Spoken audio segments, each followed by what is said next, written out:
ये कहानी है एक ऐसी अभिनेत्री की जिसने भारतीय सिनेमा में गागर में सागर भरने वाली कहावत को सही साबित कर दिया। हम बात कर रहे हैं 80 के दशक की मशहूर भारतीय समानांतर सिनेमा की अभिनेत्री स्मिता पाटिल के बारे में। हाय फ्रेंड्स, आपका स्वागत है मेरे चैनल सी से सिनेमा में। और आज हम बात करेंगे स्मिता पाटिल की जिंदगी और उनकी कुछ चुनिंदा फिल्मों के बारे में।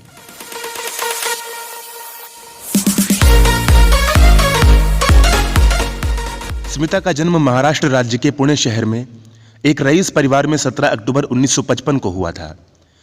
इनके पिता का नाम शिवाजी राव गिरधर पाटिल, जो एक राजनेता थे, और मां का नाम विद्याताई पाटिल, जो एक सोशल वर्कर और हाउसवाइफ थीं।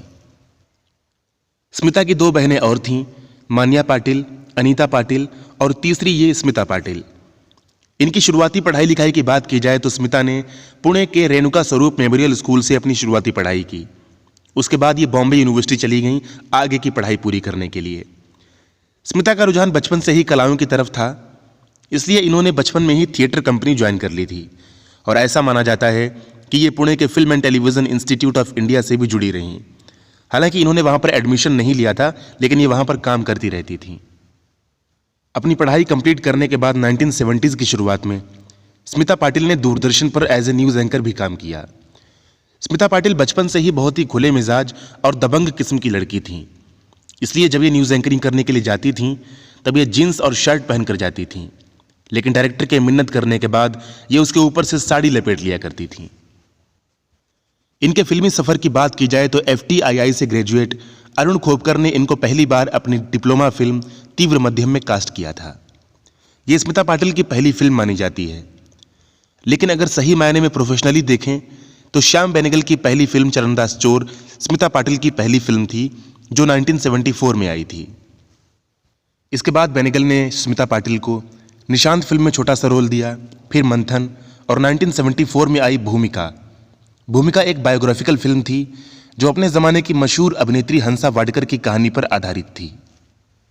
इस फिल्म में किरदार निभाने के लिए स्मिता पाटिल को national film award for best actress से भी नवाजा गया था।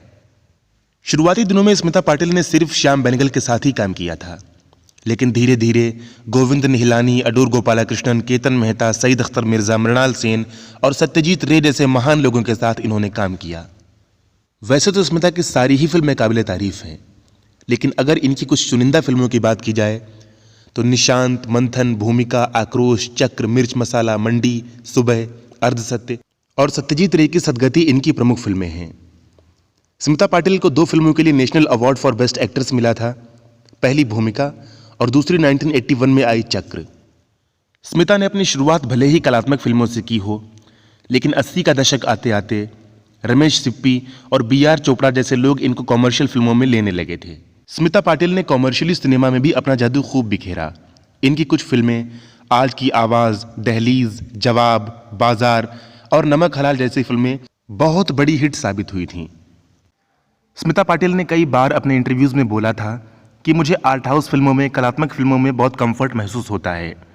एक किस्सा ये भी काफ़ी मशहूर रहा कि जब ये अमिताभ बच्चन के साथ फिल्म नमक हलाल की शूटिंग कर रही थीं, उसमें एक गाना था, आज रपट जाएं तो हमें ना बचाइयो। उस गाने की शूटिंग करने के बाद स्मिता पाटिल बहुत फूट फूट कर रोई थीं।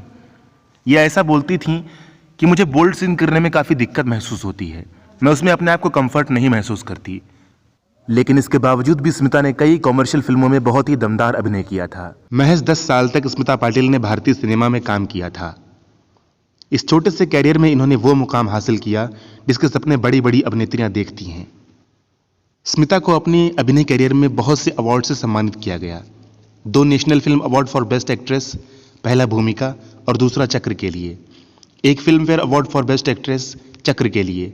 हालांकि इनको फिल्म फेयर अवार्ड के लिए और फिल्मों के लिए भी नामांकित किया गया था, लेकिन वो इनको मिल नहीं सके। 1985 में स्मिता को India's 4th highest civilian award यानी पद्मश्री से भी सम्मानित किया गया था। 2011 में rediff.com वेबसाइट ने स्मिता को भारत की दूसरी सबसे श्रेष्ठ अभिनेत्री घोषित किया, पहली अभिनेत्री नरगिस को बताया था। इन्होंने अपने समय के बहुत ही मशहूर सुपरस्टार राजेश खन्ना के साथ भी आखिर क्यों, अमृत और नजराना जैसी फिल्मों की शूटिंग की थी। राज बब्बर के साथ जब यह फिल्म दहलीज की शूटिंग कर रही थी, तब उस समय ये दोनों एक दूसरे की तरफ आकर्षित हो गए और फिर बाद में इन दोनों ने शादी कर ली। उस शादी से स्मिता को एक बच्चा हुआ, प्रतीक बब्बर। स्मिता की माँ बताती थी कि स्मिता बचपन से ही माँ बनना चाहती थी। इनको बच्चों से बहुत प्यार था, लेकिन किस्मत को कुछ और ही मंजूर था। जब इन्होंने प्रतीक बब्बर को जन्म दिया, उस समय ये प्यूपरल सेप्सिस नामक बीमारी से ग्रसित हो गई थीं और उसी बीमारी के चलते 13 दिसंबर 1986 को स्मिता अपने चाहने वालों को रुलाकर हमेशा हमेशा के लिए हमसे दूर चली गईं। तो दोस्तों, ये थी स्मिता पाटिल की कहानी। जल्द ही मिलते हैं अगली किसी नई कहानी के साथ। तब तक के लिए दीजिए इजाजत। नमस्कार, टाटा, बाय बाय।